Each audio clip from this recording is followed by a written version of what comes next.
신앙의 루틴이라는 제목으로 함께 말씀을 나누도록 하겠습니다. 자, 성령의 인도하심을 받아 마케도냐 지방의 첫 성이죠. 첫 성. 뭐 규모나 아니면 순서의 첫 번째라는 의미보다는 누가는 영적인 의미에서 이제 가장 의미 있는 영적으로 중요한 곳 이런 의미로 쓴 듯합니다. 빌립보에 복음을 전하죠. 그러니까 빌립보를 갔을 때 하나님께서 예비해 주신 그 루디아를 만나게 됩니다. 그러니까 하나님께서 정말 그 빌립보로 인도하시고 그곳에서 루디아를 만나게 하시고 또 루디아의 모든 가족이 예수님을 믿도록 인도해 주시죠. 그런데 머지않아서 그 지역에 있는 점치는 요종의 주인들로 인하여서 어려움을 겪습니다. 감옥에 갇히게 되죠. 그런데 그 감옥 여기에서도 하나님께서 역사하시죠. 그래서 간수와 온 가족이 예수님을 믿게 됩니다. 그러니까 성도가 있어야 할 곳은 여기라는 곳은 하나님께서 인도하신 곳이고 또 구원이 필요한 곳입니다. 좀 더 편리한, 좀 더 안정된 장소 아니면 그런 환경이 아니라 우리 성도분들이 하나님의 백성들이 있어야 할 곳은 하나님께서 인도하신 곳 그리고 구원이 필요한 곳입니다. 저희들이 있는 이곳에 정말 하나님께서 우리를 여기에 인도하셨고 이곳은 구원이 필요한 장소인 줄 믿습니다. 물론 세상 사람들은 구원에 대한 참된 의미를 모르죠. 세상 사람들은 구원하면은 단지 좀 환경, 좀 어떤 결핍 환경에서 벗어나는 것, 어떤 속박으로부터 벗어나는 것 그런 것을 의미를 합니다. 그들에게 그들의 필요를 우리는 채워줘야겠죠. 그들을 도와줘야 해요. 그런 필요도 우리는 잘 섬기면서 도와줘야 합니다. 그러면서 동시에 참된 구원이 무엇인지 그들에게 전해야겠죠.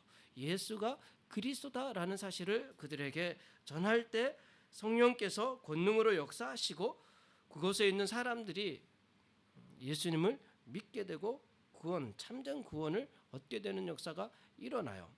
그때 그런 구원의 역사가 일어날 때 16장 34절에 그와 온 집안이 하나님을 믿음으로 크게 기뻐하니라. 항상 이 성령의 역사 가운데는요, 그 마지막에는 이 기쁨이 있습니다. 구원의 기쁨이 있어요. 그래서 이 참된 이 성령의 역사인지 아닌지는 이 구원의 기쁨으로 충만한지 아닌지를 보면 알 수 있죠. 그리고 나서 이제 감옥에서도 풀려난 바울과 실라는 16장 40절에 두 사람이 옥에서 나와 루디아의 집에 들어가서 형제들을 만나보고 위로하고 가니라. 루디아의 집에 형제들이 모여 있잖아요. 이 교회가 되는 겁니다. 사도행전의 형제들이라는 표현은 다 신앙 공동체 교회를 의미하거든요. 그러니까 루디아의 집이 이제 교회가 되고 그들을 위로하고 바울 일행은 이제 계속해서 전도 여행을 가게 되죠. 그것이 17장에 기록된 내용입니다. 그들이 암비볼리와 아볼로니아로 다녀가. 우리 지도를 보시면 이제 베레아에서 좀 오른쪽 위쪽입니다.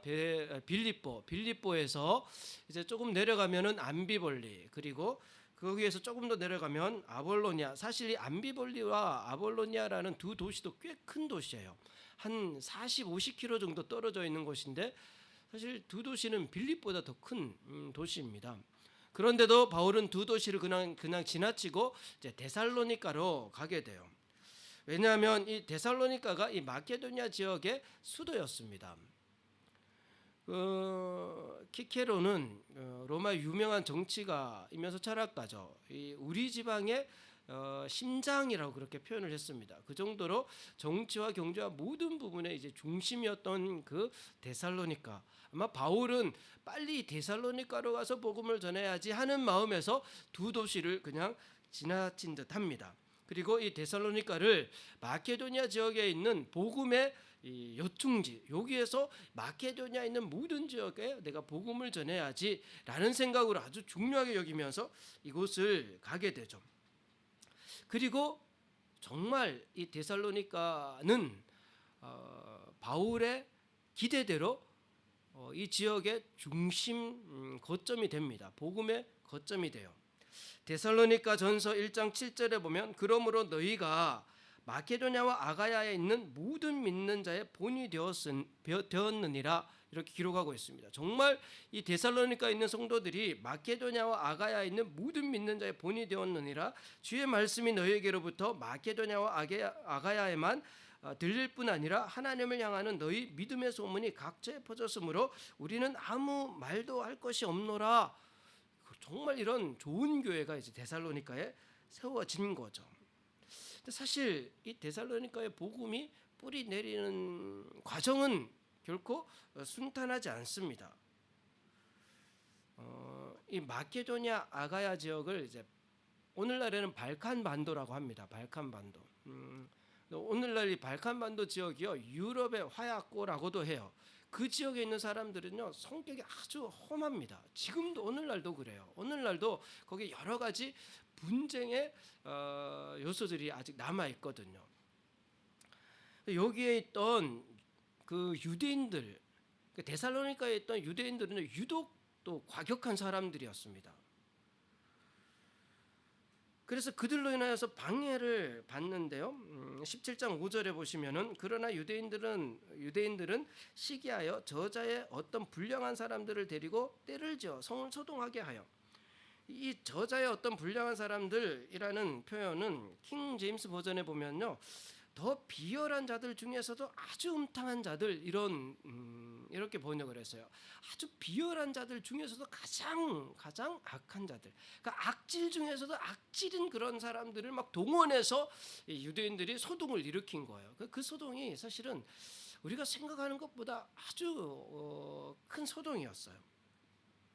그래서 도저히 있을 수가 없었죠. 그러니까 바울이 여기에서 2절에 새 안식일이라고 기록되었으니까요. 3주 정도 복음을 전했을 때 막 유대인들이 저자의 뭐 악질 중에 악질인 사람들을 막 대동해 가지고 와서요 막 소동을 일으키니까 더 이상 여기서 뭐 있을 수 없어서 급하게 베레아로 갈 수밖에 없었어요. 근데 베레아로 갔는데 13절에 보면요 데살로니가에 있는 유대인들은 바울이 하나님의 말씀을 베레아에서도 전하는 줄 알고 거기도 가서 무리를 움직였어. 거기까지 막 쫓아가요. 이 데살로니가에서 베레아까지는 한 73km 정도 됩니다. 그럼 그 한 73km 되는 그 이웃에 있는 도시까지 쫓아가서 바울을 방해한 거예요. 그만큼 이 데살로니가에 있는 사람들의 성향이 그랬고요. 유대인들이 아주 과격한 사람들이었어요. 그런 곳에서 신앙생활을 하는 것은 결코 쉽지 않죠. 그럼에도 불구하고 데살로니가 성도들은요 바울로부터 복음을 듣고 예수님을 믿고 그 믿음에서 흔들리지 않고요 계속해서 교회를 세워나갑니다. 그래서 데살로니가전서 1장 3절에 보면 너희의 믿음의 역사와 사랑의 수고와 우리 주 예수 그리스도에 대한 소망의 인내를 우리 하나님 아버지 앞에서 끊임없이 기억합니다. 이들은 정말 믿음의 역사가 있었어요. 어떤 어려움도 믿음으로 도전할 때 하나님께서 역사해 주시는 것을 경험하게 됩니다. 그리고 사랑의 수고도 있었어요. 정말 사랑으로 이웃들을 섬겨요. 그리고 예수 그리스도에 대한 소망의 인내도 있었습니다. 데살로니가 전서와 후서는요 다 예수님의 재림에 대한 이야기를 바울이 써요. 너희들이, 왜냐하면 바울이 알기 때문에 그래요. 데살로니가가 얼마나 험한 지역인지를 알기 때문에 너희들이 정말 예수님의 재림에 대한 기대하는 마음을 가지고 어떤 고난도 이겨야 돼, 이렇게 편지를 쓴 거예요. 사실 성도와 교회는 이 믿음의 역사와 사랑의 수고와 소망의 인내, 이것이 필요합니다. 우리 삶 가운데도요 믿음의 역사가 필요하고 사랑의 수고와 소망의 인내가 필요해요. 좀 삶 속에서 좀 어떤 어려움들을 겪습니까? 믿음으로 꼭 한번 하나님 앞에 도전해 보세요. 하나님, 제가 정말 신앙 안에 살려고 하는데 이런 어려움이 있으면 어떻게 하면 좋습니까? 내 힘으로는 안 됩니다. 하나님이 도우셔야죠. 하나님 반드시 역사하세요. 믿음의 역사를 경험케 하십니다. 그리고 사랑의 수고, 사랑으로 섬기는 것, 그리고요 막 앞이 캄캄하고 막막하고 그런 환경에 놓일지라도 소망의 인내, 주님께서 반드시 오시고 반드시 우리를 영원한 종으로 인도하시는데 이 소망의 인내를 가지고 그 성경들을 이기셔야죠. 데살로니가가 그런 교회였어요. 그런데 이 데살로니가 교회 성도들이 그런 신앙을 가진 성도들이었는데 이것을 누구에게 배우냐 하면 바울에게 배워요. 바울로부터 배운 거예요. 데살로니가전서 1장 5절에 이는 우리 복음이 너희에게 말로만 내린 것. 바울은요 말만 하지 않았어요. 바울은 정말 삶으로 그것을 실천했어요. 그 또한 능력과 성령과 큰 확신으로 된 것임이라 우리가 너희 가운데서 너희를 위하여 어떤 사람이 된 것은 우리가 어떻게 너희에게 행했는지 너희들이 알지 않냐 이런 의미예요. 너희가 아는 바와 같으니라. 또 너희가 많은 환난 가운데서 성령의 기쁨으로 말씀을 받아 우리와 주를 본받은 자 되었으니. 우리와 주를, 물론 바울은 예수님으로부터 본받은 거예요. 바울은 예수님으로부터 본받았고, 그리고 그 바울이 그렇게 살 때 데살로니가 교회 성도들은 바울을 통해서 또 본받았어요. 무엇을요? 믿음의 역사와 사랑의 수고와 소망의 인내를 본받게 되죠.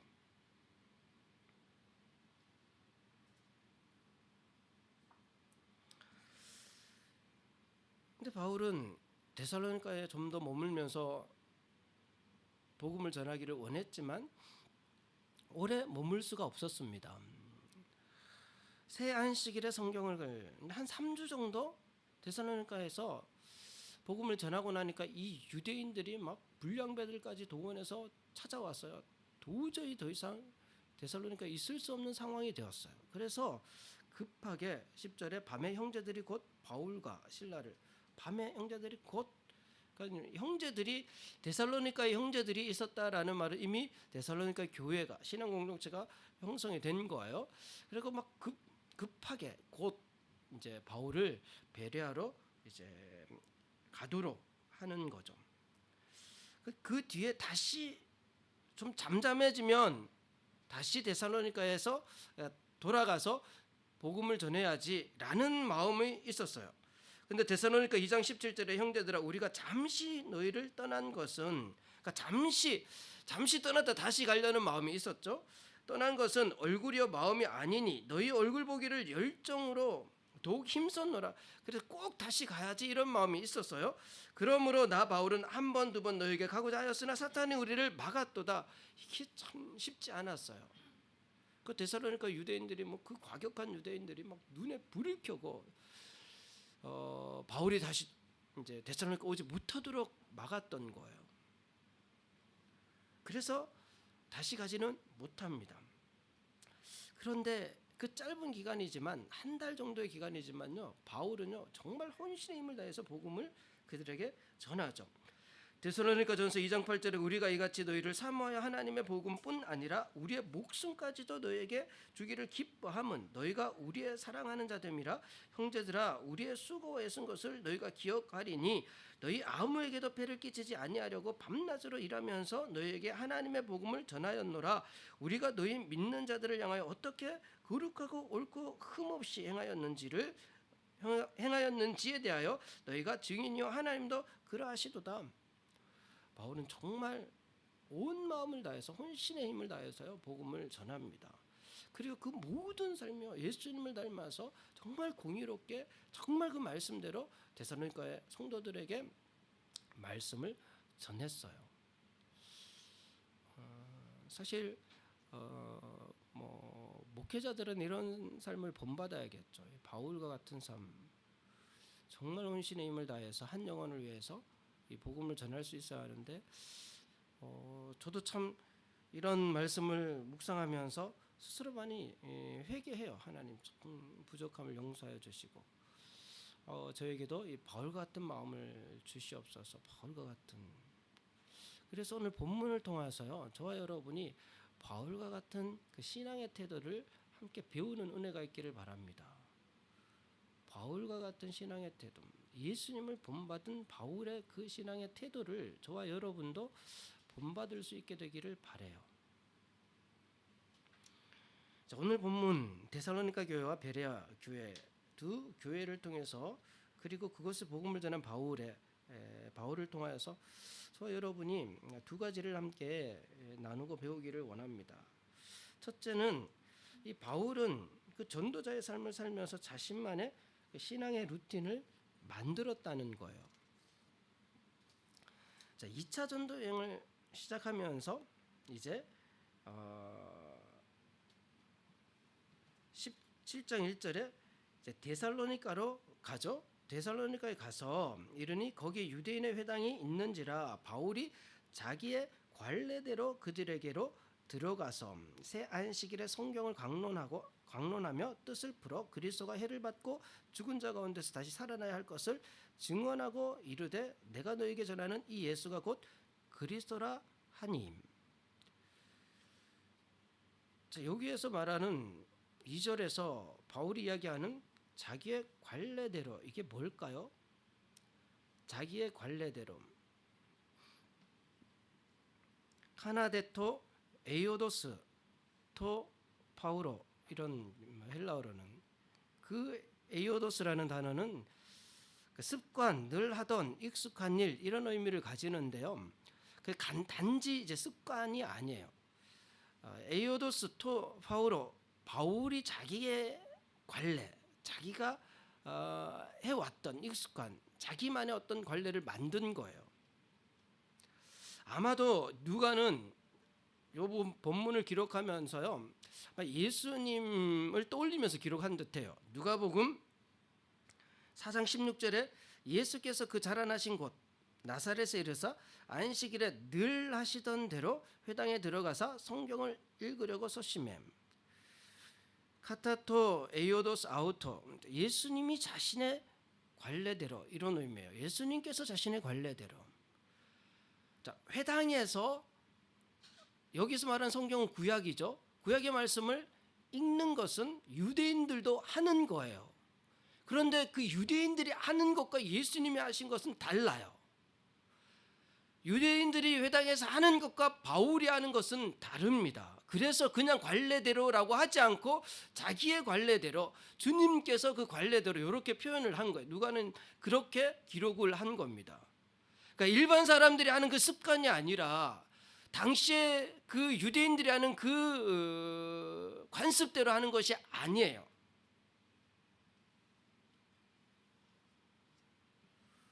자, 바울이 하고 있는 자기의 관례가 무엇일까?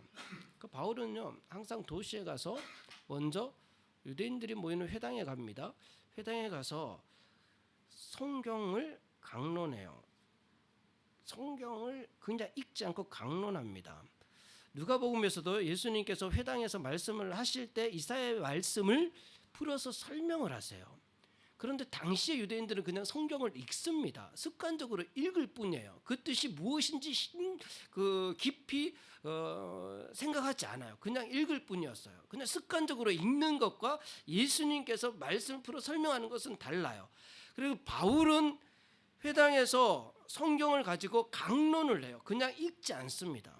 강론을 했다는 것은 그 의미가 무엇인지 3절을 보시면 뜻을 풀어서 그 의미가 무엇인지 자세하게 잘 풀어서 설명을 해요. 그리고 그리스도가 해를 받고 죽은 자 가운데서 그 성경 구약에서 예언된 그 모든 메시아에 대한 말씀이 이 예수가 바로 그리스도시다라고 이렇게 전하죠. 결론은 예수님이 바로 그 성경에서 말하는 메시아다라는 사실을 증거하게 됩니다. 이것이 바울이 가지고 있는 자기의 관례였어요. 바울은 전도여행을 다니면서 복음을 전하면서 내가 어떻게 하면 가장 효과적으로 복음을 전할 수 있을까? 자기가 이방인의 사도로 불림을 받았잖아요. 이방인의 사도. 그럼에도 불구하고 항상 유대인 회당에서 말씀을 강론하고 뜻을 풀어 설명하고 예수가 그리스도라고 증거합니다. 그러니까 어떻게 되냐 하면 4절에 그 중에 어떤 사람 곧 경건한 헬라인의 큰 무리와 적지 않은 기부인도, 자, 회당에서 말씀을 전했는데 누가 예수님을 믿어요? 4절에 누가 예수님을 믿습니까? 질문입니다. 질문. 누가 믿나요? 경건한 헬라인들이 믿잖아요. 헬라인들이. 이 헬라인들은 어떤 헬라인입니까? 유대 회당에 올 수 있는 헬라인은 개종한, 그러니까 헬라인인데 유대교로 개종한 사람들이에요. 그러니까 헬라인인데 유대교로 개종한 사람들, 그들은 구약 성경에 대해서 이미 알고 있는, 그 에티오피아 내시도 마찬가지입니다. 개종한 유대인이에요. 그러니까 성경을 알고 있는 거예요. 그러니까 바울의 설명에 대해서 이제 어느 정도 지식을 가지고 있었고, 아 그래? 그러면 구약에서 그 설명하는 메시아가 그럼 그분이 예수님이라는 거야? 그러면서 예수님을 믿게 되고, 그래서 이 개종한 헬라인들이 예수님을 믿게 되고 난 다음에 그들을 통해서 또 많은 이방인들이 예수님을 믿게 되는 거예요. 그러니까 바울은 가는 곳곳마다 복음을 전할 때 가장 효과적으로 내가 복음을 전할 수 있는 방법이 뭘까? 고민하다가 자기의 관례를 만들었는데, 그 당시의 율법도 아니고요, 당시의 유대인들의 관습도 아닙니다. 그것과 상관없어요.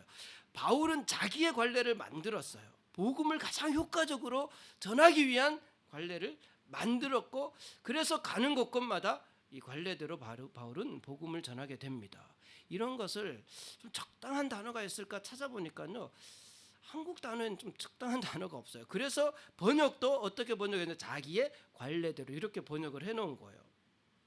근데 좀 가장 적당한 단어를 찾아보니까 영어에는 루틴이라는 단어가 있더라고요. 루틴을 한국어로 번역하면 어떤 단어가 될까요? 습관이 아니에요. 루틴과 습관은 다릅니다. 그러니까 루틴과 습관은 비슷한 면도 있어요. 왜냐하면은 뭐 정기적으로 반복적으로 행동하는 것을 이제 습관이라고 하고, 또 루틴도 그런 의미로 쓰잖아요. 그런데 습관은 의도하지 않고 이루어지는 자동화된 무의식적으로 하는 행위를 말합니다. 긍정적인 행위, 부정적인 행위를 모두 포함해요. 다시 한번 설명드리겠습니다. 습관은 의도하지 않고도 이루어지는 자동화된 무의식적으로 하는 행동으로 긍정적인 행위와 부정적인 행위를 모두 포함합니다. 그러니까 이거는 무의식적으로 자기 몸에 배어 있는 긍정적인 것도 있지만 부정적인 것도 있어요. 그러니까 좋은 습관도 있고 나쁜 습관도 있잖아요. 그러니까 루틴은 달라요. 루틴은 인지하고 의도적으로 만들어낸 행동입니다. 인지하고 의도적으로 만들어낸 행동. 그러니까 루틴은 길, 노선을 의미하는 루트라는 단어와 같은 어원이에요. 길. 그러니까 우리는 삶의 어떤 목적지를 가지고 그 목적지를 가기 위해서 어떤 길을 가요. 그죠? 그 목적지를 가기 위해서 가장 효과적인 길을 찾아서 가는 거예요. 그러니까 루틴은 루트라는 길이라는 단어와 같은 언어에서 왔는데, 인생의 목표, 목적지, 그 길을 가장 효과적으로 갈 수 있는, 그것을 인지하고 가장 효과적인 방법을 찾는 것이 루틴이에요. 루틴.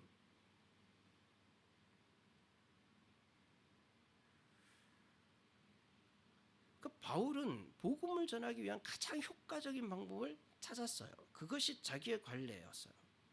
그래서 도시에 가면, 회당에 가서 그들에게 성경을 강론하고 뜻을 설명하고 이 예수가 바로 그리스도라고 전하게 되죠. 그러니까 루틴은요, 일상생활에서 안정감과 예측 가능성을 제공한대요.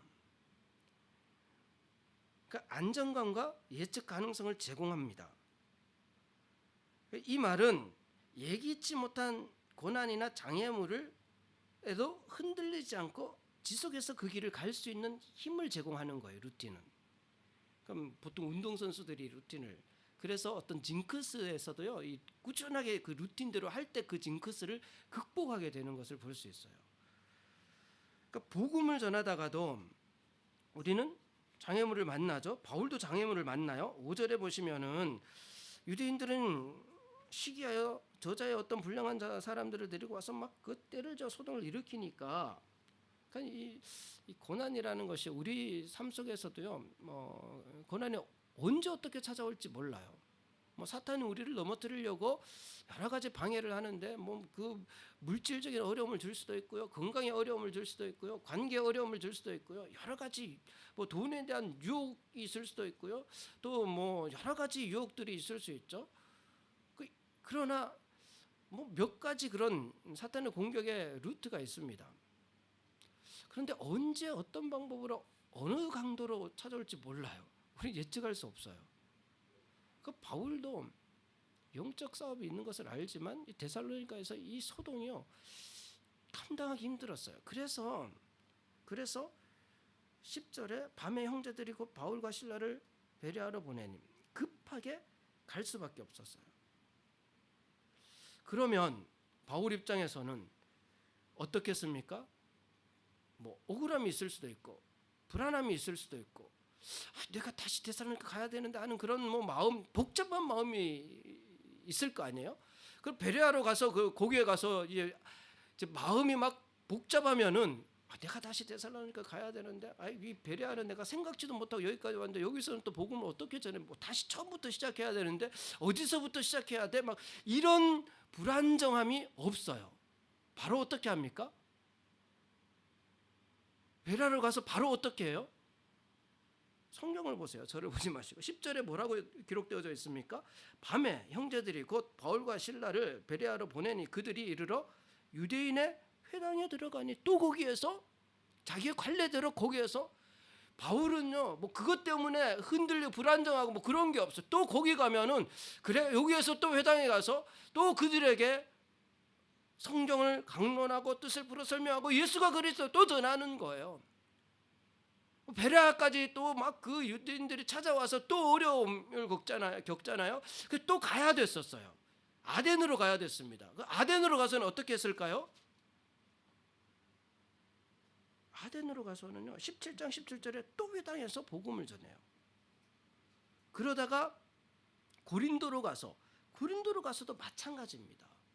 그러니까 이 막 갑자기 닥친 어려움들, 또 환경의 변화들, 또 생각지도 못한 어떤 일들, 그런데 바울은요 그런 것에 흔들리지 않고 여상하게 어디에서나 복음을 전하죠.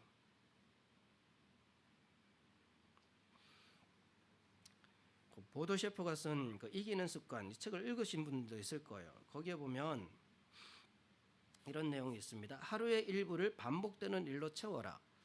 반복되는 일상은 내적 균형을 유지하도록 도와준다. 하루의 일부를 반복되는 일로 채워라. 반복되는 일상은 내적 균형을 유지하도록 도와준다. 이 루틴은요, 신앙의 루틴은 우리 영적 균형을 유지하도록 도와줍니다.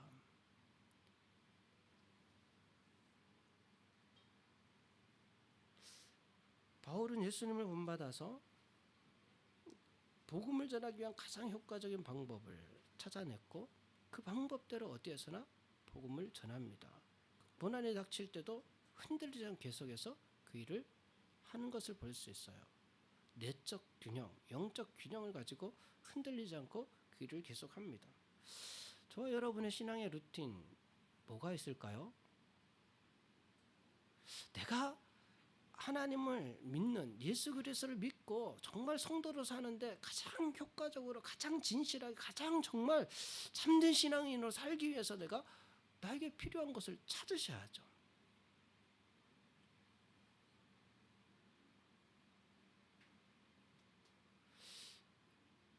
저는 청년 때의 새벽 기도가 저에게는 중요한 내가 정말 신앙생활하는데 하루에 가장 첫 시간을 하나님께 드려야지. 지금까지 그게 저에게는 큰 영적 균형을 유지하는 데 큰 힘이 됩니다. 뭐 여러 가지 어려운 과정들도 있었어요. 내가 계속 목회자로 살아가야 하나, 선교사로 살아가야 하나, 막 이런 갈등을 할 때도 있었습니다. 그런 갈등을 할 때 그 여상하게 새벽마다 하나님 앞에 나와요. 뭐 어떤 상황에서도요 여상하게 하나님 앞에 나옵니다. 또 하나님 앞에 기도해요. 하나님 저 잘 모르겠습니다. 그런데 하나님이 내 인생을 인도해 주시겠죠. 그렇게 여상하게 그 자기의 관례대로 그 새벽마다 하나님 앞에 엎드리고 기도하는 중에 지금 여기 있는 거예요. 여기 있는 거. 어찌 보면 주일 예배는요 이게 율법이 아니고 신앙의 루틴입니다. 내가 참된 신앙으로 살기 위해서 그래 내가 주일을 내가 잘 지켜야지. 그냥 다른 유대인들이 하는 그 회당을 찾는 그런 습관적으로 하는 것이 아니라 예수님이 회당에서 말씀을 전하는 것과 바울이 전하는 것, 그것과 유대인들이 하는 것과는 달랐다고 말씀드렸죠. 유대인들은요 그냥 회당에 와서 안식일날 그냥 성경 읽고 갔어요. 그러니까 주님은 그 이사야서 말씀을 자세하게 설명을 해서 설명해 줍니다. 바울도 그렇게 했어요. 그러니까 이것이 루틴이 되기 위해서는 우리가 의식적으로 예배가 그냥 형식적으로 기계적으로 드리는 예배가 아니라 내 신앙을 하나님 앞에 진실한 신앙으로 내가 일평생 살아가는 데 있어서 내가 이 예배를 진실하게 드려야지. 이것이 신앙의 루틴이 될 수 있겠죠. 그러니까 우리는요 내가 하나님 앞에 가장 진실한 신앙인으로 서기 위한 자기의 관례, 이 루틴을 만들 수 있어야 됩니다. 그럴 때 어떤 고난이 찾아와도 흔들리지 않고 우리는 계속해서 신앙인의 삶을 살아낼 수 있는 거예요. 저와 여러분이 좋은 신앙의 관례를 만들 수 있는 은혜가 있기를 바랍니다. 자, 그렇게 바울은 자기 관례대로 복음을 전하는데 데살로니가에서 어려움을 겪고 이제 베레아로 가야 했죠. 다행히 베레아에는 사람들의 성향이 데살로니가 사람들의 성향과는 달랐습니다. 11절에 보시면 베레아에 있는 사람들은 데살로니가에 있는 사람들보다 더 너그러워서 간절한 마음으로 말씀을 받고 이것이 그러한가 하여 날마다 성경을 상고함으로.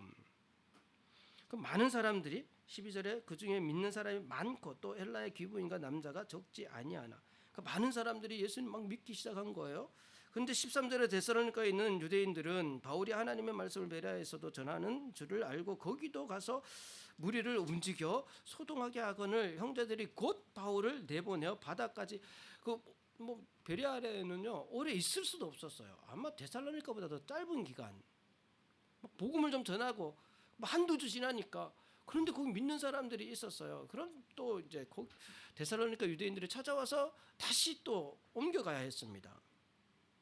이번에는 배를 타고 막 가까운 데 가면은 또 찾아올 것 같으니까 배를 타고 이제 아덴까지 간 거죠. 지도 보시면 데살로니가에서 배를 타고 에게해 있잖아요. 쭉 밑으로 내려오시면은 아덴이란 저기까지 이제 가게 됩니다. 질문을 하나 드리죠. 베레아 교회는 어떻게 됐을까요?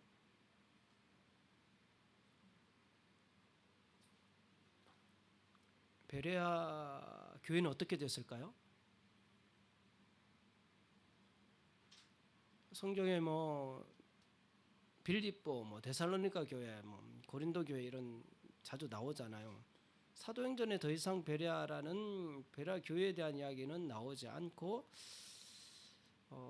바울의 서신에도 베레아는 없어요. 항상은 아니지만 주로 이제 교회 여러 가지 어려움이 있으면 이제 바울이 그 교회 편지를 쓰잖아요. 고린도, 전후서 이런. 그래서 베레아에는 편지를 쓴 적도 없고, 자, 베레아 교회가 어떻게 되었을까라는 거예요. 더 이상 기록이 없으니까 둘 중에 하나겠죠. 사라졌거나 아니면은 문제가 있었으면 바울이 편지를 썼을 텐데 문제가 없이 교회가 건강하게 잘 세워졌거나. 어느 쪽일 것 같습니까? 사라졌을까요? 아니면 건강하게 잘 세워졌을까요?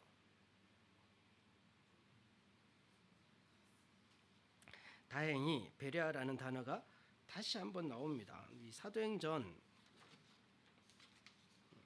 20장 4절에 3차 전도여행이 끝나고 바울이 그 마케도니아 아가야 지역에 있는 교회들의 연보를 모아서 어려움 중에 있는 예루살렘을 돕기 위해서 가요. 갈 때 바울 혼자 가지 않고 그 교회 대표들과 함께 갑니다. 교회 대표들과 그 마케도니아 아가야 지역의 교회 대표들, 또 아시아 지역의 교회 대표들과 함께 가요. 근데 아시아까지 함께 가는 자는 베레아 사람 브로의 아들 소바더와 베레아의 지도자 리더 한 명도 함께 가요. 그리고 데살로니가 사람 아리스다고와 세군도와 데베 사람 가이오와 디모데와 아시아 사람 두기오와 드로비모라. 그러면 그때 베레아의 교회가 건강하게 서 있었고 예루살렘 교회를 도울 때 이 베레아 교회도 함께 도왔어요. 지도자를 함께 보냈어요. 야, 어떻게 2, 3주 복음을 전했는데 베레아 성도들은 그 어려움 중에도 흔들리지 않고 신앙을 잘 유지할 수 있었을까라는 거예요. 어떻게 그럴 수 있었을까? 이들은요, 말씀에 대한 루틴이 있었습니다. 말씀에 대한 루틴. 말씀을 대하는 태도도요, 사람들마다 다 달라요. 성도들이 말씀을 읽고 묵상하는 방법이나 태도는요, 천차만별입니다. 뭐 어떤 성도들은 위로의 말씀을 주로 그런 말씀을 좋아하는, 어떤 분은 뭐 어떤 도전의 말씀, 그죠? 막 비전을 주는 그런 말씀을 좋아하는 성도들도 있고, 또 그런 것을 막 즐겨 암송하기도 하고 그런 분들이 있죠. 그러니까 달라요. 말씀을 대하는 태도들이 다릅니다. 또 어떤 사람들은 자의적으로 말씀을 해석해서요, 자기 소견을 정당화시키려고 말씀을 곡해하기도 하죠. 사실 말씀에 대한 잘못된 습관들이 의외로 많습니다. 베드로서 1장 20절에 먼저 알 것은 성경의 모든 예언은 사사로이 풀 것이 아니니 예언은 언제든지 사람의 뜻으로 낸 것이 아니요 오직 성령의 감동하심을 받은 사람들이 하나님께 받아 말한 것입니다. 그러니까 성령의 조명을 받아야 하는데 사실은 자의로 사사로이 하는 경우들이 참 많아요. 그래서 바울 서신이나 베드로 야고보 서신 중에 대부분은 거짓 선교사, 선지자, 거짓 교사에 대해서 경계하라는 말씀들이 있습니다. 요한계시록에 보면 7 교회가에 대해서 기록되어져 있는데요. 에베소 교회는 니골라당의 행위, 그러니까 니골라당의 행위는 자칭 사도라 하되 아닌 자들을 시험하여 그의 거짓된 것을 들은, 에베소 교회 거짓된 자들로 인해서 어려움을 많이 겪습니다. 서머나 교회는요, 자칭 유대인이라는 자들, 그러니까 자기를 유대인이라 하면서 이것도 거짓이죠. 실제 유대인이 아니면서 그렇게 거짓. 버가모 교회는요, 발람의 교훈을 지키는 자들, 니골라당의 교훈을 이들도요, 자신의 삭슬 위하여서 말씀을 어그러지게 해석하는 사람들.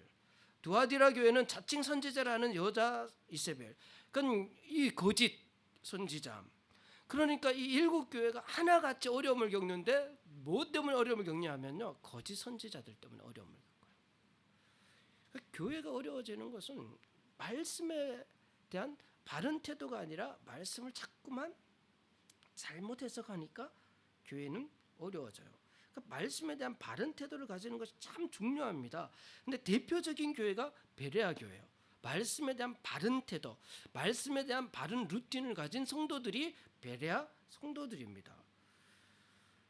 본문을 보시면 11절에 베레아에 있는 사람들은 데살로니가에 있는 사람들보다 더 너그러워서 간절한 마음으로 말씀을 받고 이것이 그러한가 하여 날마다 성경을 상고했어요. 이 너그러워라는 단어가 유게네스라는 가문이 좋은, 출신이 좋은, 고귀한 이런 단어인데요. 이 단어, 그 사람의 지위를 말할 때는 그런 의미를 가집니다. 그런데 말씀에 대한 태도를 말할 때는 말씀에 대한 편견 없이 객관적 자세, 깨끗한 마음을 가지는 것으로 의미해요. 그 너그럽다는, 말씀에 대해서 너그럽다라는 것은 말씀에 대한 편견이 없어야 하고요, 또 객관적인 자세를 가져야 하고 깨끗한 마음, 그러니까 자기의 유익을 위해서 말씀을 곡해하는 것이 아니죠. 그 말씀을 대하는 바른 태도예요. 그러니까 간절한 마음은 파세스라는 단어는 모든이라는 뜻이에요. 모든 열심을 의미합니다. 내가 할 수 있는 모든 지식과 경험, 모든 것을 동원해서 이 말씀을 편견 없이 객관적이면서 자기 사역이 아니라 정말 있는 말씀 그대로의 뜻을 받아들이려고 하는 그런 마음가짐이 이 베레아 교회 성도들에게는 있었어요. 그런 마음으로 날마다 말씀을 상고했습니다. 날마다, 매일. 상고하다라는 것은 자세하게 골라내다, 채를 쳐서 가려내다 이런 의미예요. 정말 이 말씀을 꼼꼼하게 살핀 거예요. 자, 이렇게 말씀을 상고하면 말씀의 능력이 나타나죠. 말씀의 능력이 나타나서 교회가 건강하게 세워지게 되죠. 히브리서 4장 12절에 하나님의 말씀은 살아있고 활력이 있어 좌우의 날선 어떤 것보다도 예리하여 혼과 영과 관절과 골수를 찔러 쪼개기까지 합니다. 말씀에는 반드시 능력이 있어요. 또 마음의 생각과 뜻을 판단하니 지으신 것이 하나도 하나님 말씀 앞에요 다 드러나게 되어 있습니다. 디모데후서 3장 15절에 또 어려서부터 성경을 알았나니 성경은 능히 너로 하여금 그리스도 예수 안에 있는 믿음으로 말미암아 구원에 이르는 지혜가 있게 하느니라. 모든 성경은 하나님의 감동으로 된 것으로 교훈과 책망과 바르게 함과 의로 교육에게 유익하니 하나님의 사람을 온전하게 하며 모든 선한 일을 행할 능력을 갖추게 하려 함이라. 자, 말씀은요 살았고 활력이 있어서 영광과 관절과 골수를 찔러 쪼개어서 우리의 모든 고집과 죄악들을 드러내고, 그리고 말씀은 성령의 감동으로 된 것으로요 교훈과 책망과 바르게 함과 의로, 교훈은 티칭입니다. 티칭, 교훈. 책망은요 리버크라고 해서요 꾸짖다라는 거예요. 바르게 함은 커렉팅이라고 해서요 굳고 휘어 있는 것을 바로 한다라는 의미를 가져요. 우리의 성냥 포도나무 가지잖아요. 포도나무 가지는 어떻다고요? 가지들 중에 가장 많이 뒤틀려 있고 휘어 있는 것이 포도나무 가지입니다. 이게 우리의 성향이에요. 그것을 커렉팅 한다는 거예요. 바르게 한다는 말은 우리의 잘못된 그런 가치관이나 이런 삶의 습관들 휘고 뒤틀려 있는 것을 바로 한다라는 거예요. 의로 교육한다는 것은요 트레이닝입니다. 트레이닝. 반복해서 그것을. 그래서 우리를 온전한 사람으로 세운다라는 것은요 철저하게 갖추게 한다, 이런 의미를 가지고 있습니다. 그러니까 베레아 성도들은 이 일을 매일 말씀을 그렇게 날마다 성경을 상고했어요. 그러니 베레아 교회는 건강하게 튼튼하게 세워질 수밖에 없죠. 그러니까 말씀을 대하는 베레아 성도들의 루틴이 이거였어요. 우리는 매일 하나님의 말씀을 이렇게 편견 없이 객관적으로, 그리고 사욕 없이 모든 경험과 지식들을 다 동원해서 열심으로 매일 이 말씀을 우리는 묵상하자, 상고하자. 그러니까요 이 말씀의 교회는 건강하게 세워지게 되는 거죠. 저와 여러분이 이 말씀에 대한 바른 태도, 말씀에 대한 바른 루틴이죠. 이것도 의식적으로 자꾸만 말씀을 그렇게 받으려고 해야 돼요. 그런 은혜가 저와 여러분에게 있기를 바랍니다. 주님께서 우리에게 내가 길이요 진리요 생명이라 말씀하시며 우리는 가야 할 길이 있습니다. 주님께서 보여주시는 길이 있습니다. 그 길을 효율적으로 효과적으로 가기 위해서 그냥이 아니라 우리의 바른 신앙의 삶을 위한 루틴을 만들 수 있어야 돼요. 바울은 사도행전 20장 24절, 올해 우리가 암송해야 될 성경 구절 20장 24절 2024 같이 다시 한번 읽겠습니다. 시작. 내가 달려갈 길과 주 예수께 받은 사명 곧 하나님의 은혜의 복음을 증언하는 일을 마치려 하면은 나의 생명조차 조금 더 귀한 것으로 여기지 아니하노라. 바울은 자기의 달려갈 길을 알았어요. 그래서 이 길을 가장 효과적으로 가기 위해서 자기의 관례를 만들어서 어디에서나 가는 곳곳마다 어떤 고난이 있어도 흔들리지 않고 회당에 가서 성경을 강론하고 뜻을 설명하고, 그리고 그들에게 예수가 바로 그리스도라고 증거하며 살았죠. 그리고 그 신앙을 데살로니가 성도들이 본받게 되고, 또 베레아에서도요 성도들이 말씀에 대한 바른 태도를 가짐으로 인해서 교회가 건강하게 세워지는 것을 볼 수 있습니다. 저와 여러분이 바른 신앙으로, 그리고 동경화 앞에 기독교회가 정말 하나님께서 기뻐하시는 건강한 교회로 세워져가는 은혜가 있기를 바랍니다. 하나님 아버지 감사합니다. 오늘도 하나님의 말씀을 함께 나눕니다. 주님, 우리가 이 바울을 통하여서 또 말씀을 통하여서 바울이 예수님을 본받은 것처럼 우리도 주님을 본받으며 신앙의 선배를 본받으며 건강한, 정말 하나님께서 기뻐하시며 쓰시는 교회로 세워져가는 은혜가 있을 수 있도록 인도하여 주시옵소서. 감사드리며 모든 것을 예수님의 이름으로 기도드립니다. 아멘.